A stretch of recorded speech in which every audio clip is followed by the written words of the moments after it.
Hello, I am ExJW Born-in. Born into the Borg. You'll have to excuse my my disguise. It's necessary for right now. Not forever, but for right now. I'm going to dedicate this video episode to a good friend of mine who also has a YouTube ExJW channel. His name is Daniel Luciano.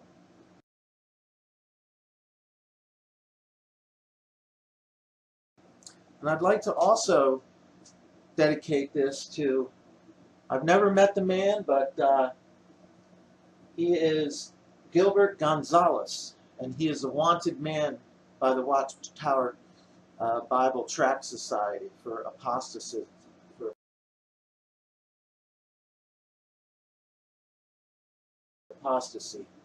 We voted him in as a governing body member, and he has a channel, jwcrisis.org.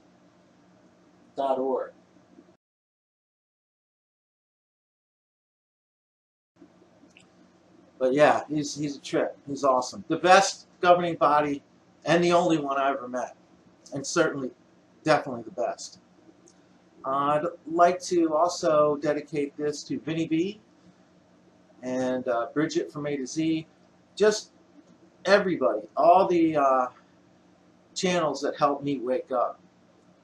And it was very recently. So during my testimony, I'll be telling you some stuff about my past and how I got into the JWs, and then I would like to go over an article, an old article I found. One moment.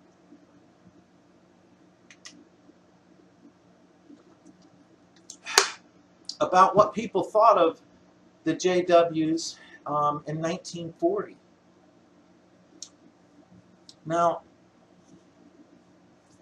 I'm not sure where I got this video or this magazine, but it is from the Saturday Evening Post. Now, this magazine was very famous in its time, and it went from its first publication was in 1821, and it went to 1969. And the fellow who wrote this article, Jack Alexander. Now, I'm going to leave a link that you can get this article. It comes up in PDF form. And what I found fascinating about this article, this was September 14th, 1940, when this was written. And it says Armageddon Inc. Armageddon Inc. And it has a picture of a police officer talking to one of the JWs, and she just looks like she doesn't know what's going on. Here's some people going door to door, and then getting baptized. I'm not going to read the whole article, but some things really stared out at me and jumped out at me. This is 1940, so it's even before the 50s, and you can tell by the magazine also has like things you can buy in it, like the hair gel for men and things like that. Vitalis, and so from that era, here's another sunbeam poster. So it was a lot like the 50s, but I think it would be more heavily indoctrinated into the patriotism in our flag and things like that than the 50s were. So one of the things that I'm going to read you just a little bit of it. It might take a couple episodes to do this. I don't know, but we'll see what we do. So Jehovah's Witnesses make hate a religion. I'm not kidding you. Right here it is. Jehovah's Witnesses. Where am I? I'm getting used to this camera here. Yeah, here it is. Jehovah's Witnesses make hate a religion. That's very interesting.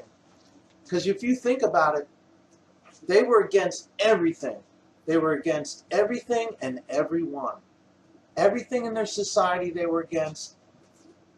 What our society was built on. And they're citizens of the United States.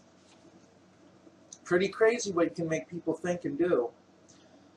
For conscientious cussedness on the grand scale, no other aggregation of Americans is a match for the Jehovah's Witnesses.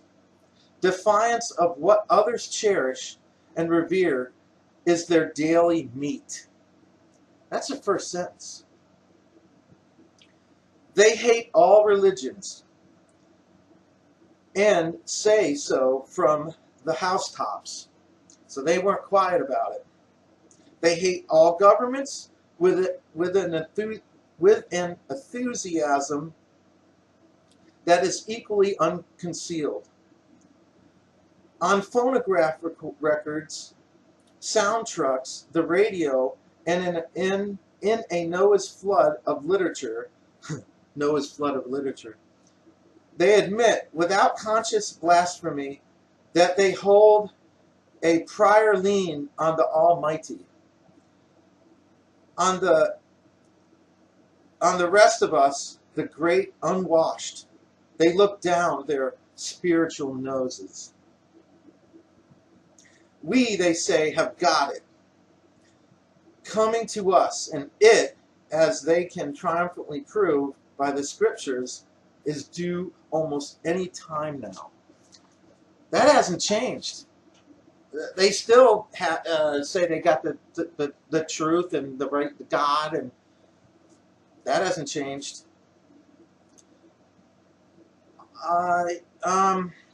For being generally offensive, they have been getting their heads cracked,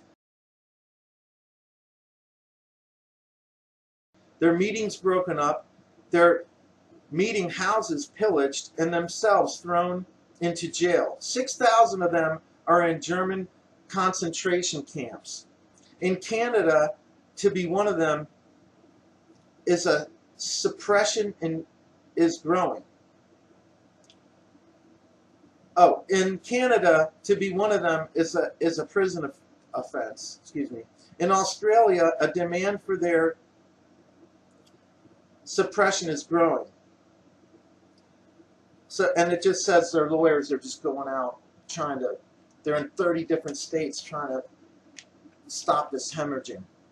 But it's interesting what they said here though. For being generally offensive. It's not like the witnesses were going around. They were a different breed back then. I mean, they would fight. There's a young man's picture in this article who the witnesses attacked, and they beat him up really bad. Right here. They attacked him. He's just sitting on these stairs. They would roam around in the areas. There's so much to this article. Let me keep going here. Their chief regret seems to be that their martyrdom is to date have been only minor ones. So the times, they confidently predict, will yet require some major martyring. So they're all ready to martyr themselves for this. They're all ready to. So what happened? What this the main thrust of the article is that Columbia, Ohio. This printing is small. I should have made it bigger. They were banned Jehovah's Witnesses. So 25,000 Jehovah's Witnesses had to leave Columbus, Ohio. Columbus, Ohio authorities said, get out. So what happened is they walked and drove to Detroit. They came on foot, by bus and train. Jalopies, the number of which the Motor City had never seen before.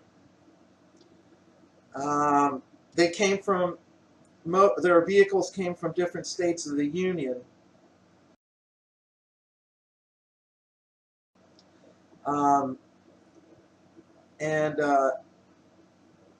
It was really hot in Detroit.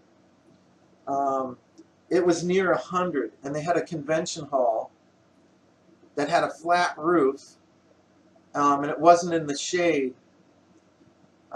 It says scores who were felled by the sun. So all these witnesses were just passing out from the sun. They set up a kitchen, a makeshift hospital, and a kitchen. For 4 days, the 25,000 milled and sweated, prayed, sang, and witnessed, and to the sighing accompaniment of thousands of palm leaf fans, listened over the public address system to the speakers most of them could not see. Now this is interesting. There were more than 1,000 witnesses that were called ushers. They were armed with these canes. And they kept things going. They kept things moving. With much bothering and sistering, they maneuvered their canes, barred the way to the offices where the men behind the gathering did business. When the canes came down, the perception was all that any reporter could ask for. Here's a picture of Judge Rutherford walking with some of his minions. Let's see how long it is. 12 minutes, not too bad. One thing that kind of, well, it does bug me. I lived in the Motor City. I lived in Detroit for 3 years. I lived on 9 Mile and 8 Mile. I lived in Livonia, West Lawn, and I met a lot. There are more churches there than I've seen anywhere in the United States. I mean, you could throw a rock and hit a church, walk to that rock, pick it up, throw another rock, hit another church. I mean, God-fearing people, and there's a lot of ethnicities there and different cultures, and a lot of Polish people there. Lots of people, their last name ended in SKI, and you always knew they were Polish. Here are the witnesses. They're being told by these loudspeakers and publications that they're the part of this 144,000. Don't miss out. You don't want to miss out on this paradise. 144,000. We're going to heaven, right?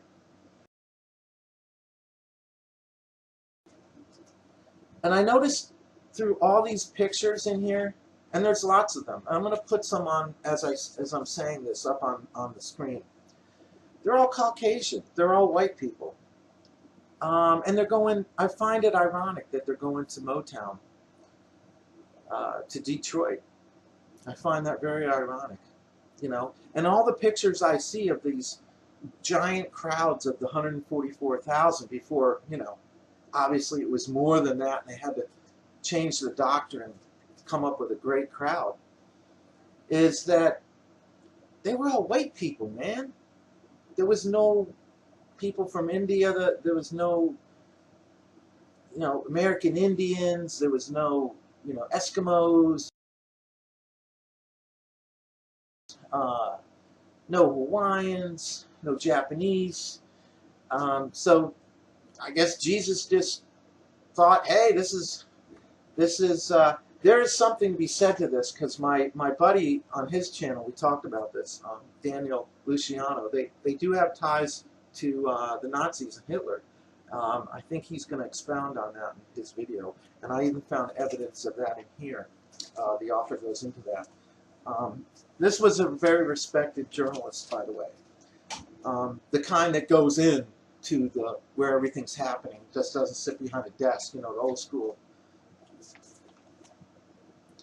All right, so I've just highlighted a few things that I want to, like a good witness. I haven't forgotten how to highlight things. So some hundreds of the witnesses could boast that they had minor brushes with the law. Some 50 of them were left behind in its clutches. In the event of war, they are sure to furnish the largest quota of conscientious objectors and perhaps the most troublesome. In this near-war period, no other group so boldly condemns not only the current patriotic trend, but patriotism, especially and in general. No other, for good measure, condemns so many other things by which Americans lay store. So they were just turning against everything in society. It makes me wonder, I'm not a psychologist or a psychiatrist. I had like 6 psych courses throughout college here and there. But what kind of person would be attracted to something like this?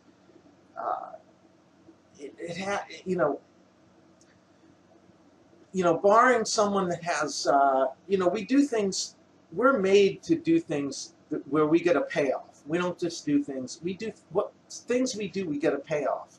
I remember, I don't watch this guy, but Dr. Phil was saying, everybody gets a payoff on stuff they do. I'm not, barring like a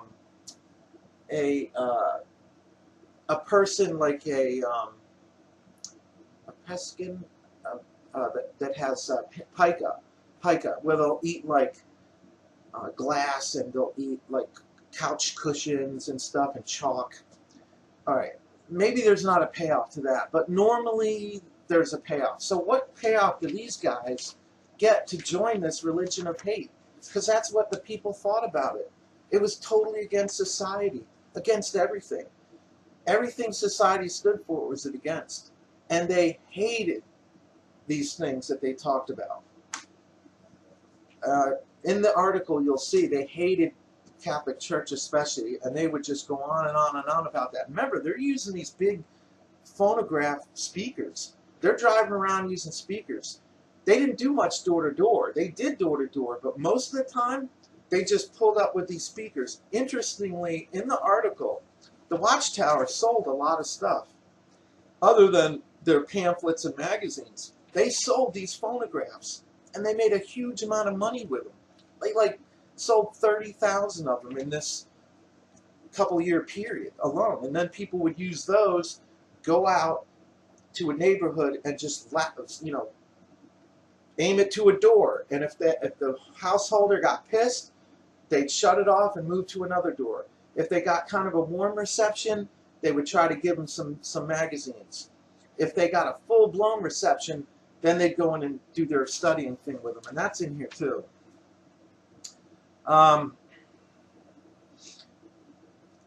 So it just talks about their spectacular growth, that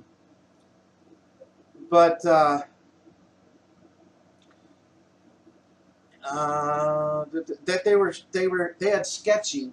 There was a lot of sketchy things with them. There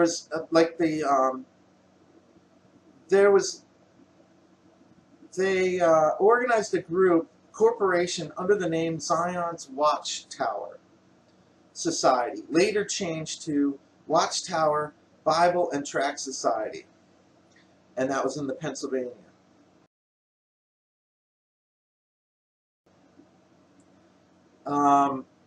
When in New York State the harvest began to ripen, another corporation was set up to garner that. So, let's see. There's so much in here. It's such a great article. We had 19 minutes. I won't be long. I shouldn't probably keep this too long, but this official outline, this is wild. This official outline history is the only one extant. It is important chiefly for what it omits. The most important of its omissions is Charles Taze, Pastor Russell. For him, there is not so much as a parenthesis or an obituary. So when Rutherford took over, he didn't even bother to give this guy anything like obituary or a write-up in one of their magazines. Nothing. This is how they even treat each other. It's wild. Because of the Russellites and Charles Taze Russell dying in 1916, he didn't have an heir at all. He didn't pick an heir. But people like that Rutherford spent time in jail. And it says that his name is now erased from the tablets of the law does not alter the fact that, but for him, Jehovah's Witnesses would be back religiously where they came from. Yep. So this also goes into, I won't go into everything, you know, I have stuff highlighted and stuff. It's a great article you could learn a lot about stuff. This is where they made the bulk of their money, by the way, during this time. Because they were doing magazines for a certain amount of money. And then there are pamphlets and books for a certain amount of money. And it goes into those amounts. And what the authorities did is they went to other publishing companies that made, you know, normal magazines and said, hey, how much would this be? How much would you charge for this? The way it's made, the paper that's on it, the ink. It was a lot less than what Charles Taze Russell and Rutherford were charging.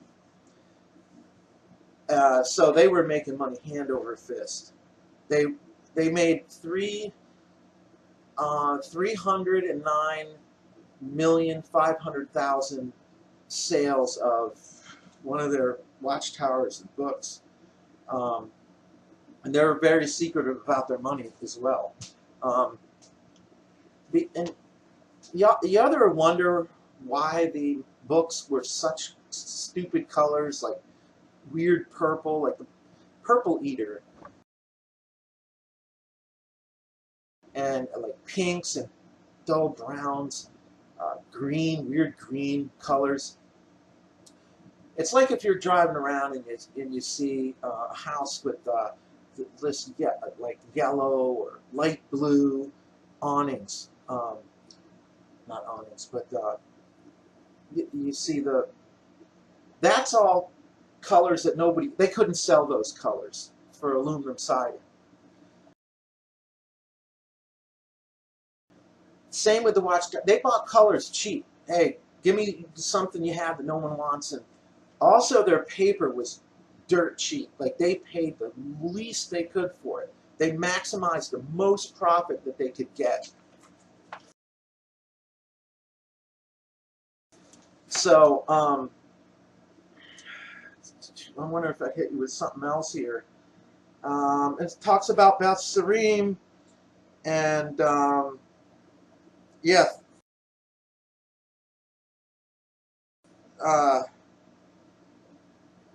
It talks about, here's a really weird thing too I want to highlight. But it is not likely that the appearance of more than human characteristics would surprise his followers. His words are not accepted as the law and the prophets. They are accepted as more than that. The, the witnesses rely on what the Bible says, but they count on Judge Rutherfordton to tell them what it means by what it says. The latter role is obviously more important. Putting man above scriptures right there.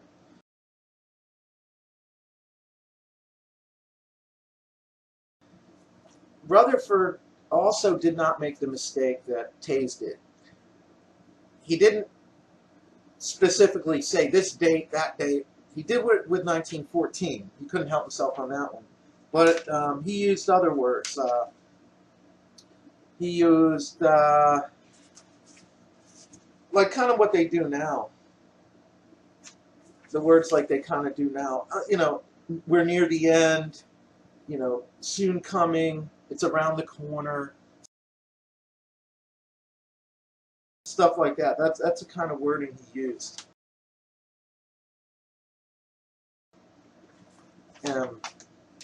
But this is a lot of great stuff.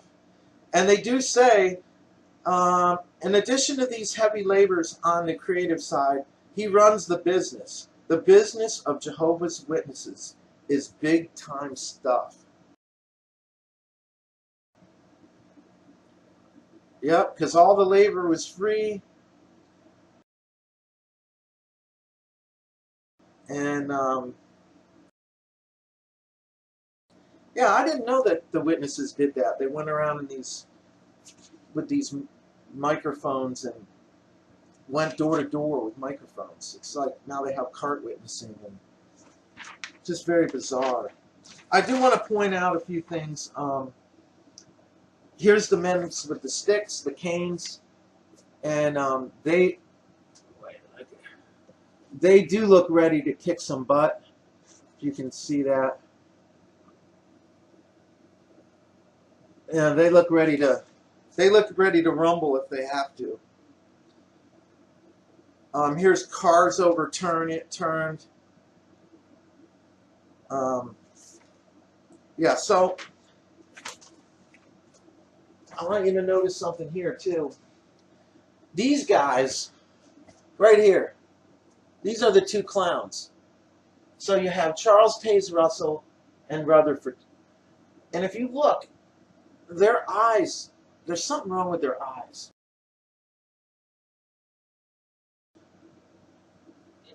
You can see it in there. They're not normal. They're not normal. I noticed from researching Taze's, all his pictures, he has the same look on his face. He only smiles in a couple of them, but it's still the same eye. The eyes never change. Really spooky, man. And this guy looks at you like he knows what's going on. By the way, the article does mention this. Rutherford was Charles Taze's lawyer. In the beginning of this thing, because they were so whacked out and so far from what normal society or any other religion was, Christian, you know, pseudo-Christian, lawyers weren't easy to come by. You could hire him, he had money, but to have one that was already indoctrinated and believed everything, that was good. So Charles Taze Russell got close to Rutherfordton, and they worked together for a long time. So he was kind of the heir, even though he wasn't picked. These guys never pick their heirs. I don't know why, but whoever fights for it at the end. But Russell made his money through law school by going door to door selling encyclopedias, and he was damn good at it. I mean, he knew all about sales, and he could sell encyclopedias like they were going out of style. That's what put him through law school. The guy wasn't dumb. Dumb to an extent, but this is what they were offering. You can see this here. I'll put it up on the thing. You see the kid here. He's playing with a snake. This little boy. He's playing with a snake. Isn't that how this all started, from a snake? And there's like a wolf with a lamb there, some bears, a tiger, a lion, a goat, beautiful surroundings, right? That's what we're selling, right? A hope, a hope. No guarantees. You know, you got to keep working. And then, this is what you got to do. You see these people smiling? They're smiling. They're all so happy. What's happening in the background? Armageddon, the world's getting destroyed. We're all getting killed. 7 billion people. And these guys, these Jehovah Witnesses, every single one is smiling and happy. Same with here. Look at the kids. They're smiling. There's a little girl up here. Daddy, look.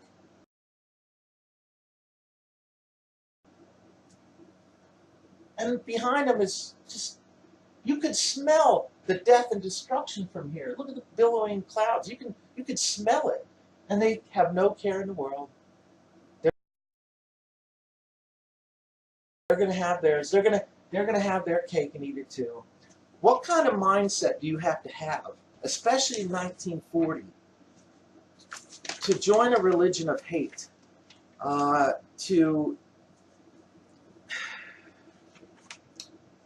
That's a doomsday religion, but it's a religion of hate. What mindset would you have to have? What kind of person would you have to be? And then, what kind of person would you have to be to want this shit? That's why I'm going to give my testimony soon, but when I was 7 years old, I can tell you what seat I was in the Kingdom Hall, what aisle I was in, and elder was giving a talk up on stage, behind the podium, and I heard this shit since I was in my mom's womb. I know I heard this probably 1,000 times or more, but for some reason it registered to me. It's almost like, because I believed in God. I believed in, I thought his name was Jehovah, but I believed in God, more than I did the organization. And somehow I heard his words saying, everybody that's not a Jehovah Witness is going to die in Armageddon, and that they are the only ones that will survive Armageddon and live. And I looked up at the corner of the ceiling, where the ceiling meets the wall, in the very corner, and I stared like that. I just stared like that. And I don't know how long I stared, but I remembered thinking, Jehovah wouldn't do that. Jehovah, that's not fair. He wouldn't do that. And I'm going to steal something from Vinny B here, or borrow something from Vinny B. In one of Vinny B's video episodes, he explains how kids, they just inherently know fairness. It's like we have a spidey sense as kids. And I'm going to paraphrase this. Hey, you gave Vinny 6 marbles, and you only gave me 3. That's not fair. It's not fair. I knew Jehovah wouldn't kill all these people, and nobody else would be spared. Nobody. Even as a kid, 7 years old, I knew that was bullshit. And that was the crack that kept my mind from totally getting indoctrinated. That space, whatever that space was that knew that, was my resiliency. That stayed there for the years. I never let go of that. So anyway, feel free to put some comments down, and by the way, if you do see Brother Gilbert, don't call the Watchtower headquarters on him. He's doing just fine. So, all right, we'll see you next time. Glad to add to the pile. I want to thank all the activism and whistleblowers that helped me out to get awoken, and I can't tell you how much I love you for that. All right, adios. God bless.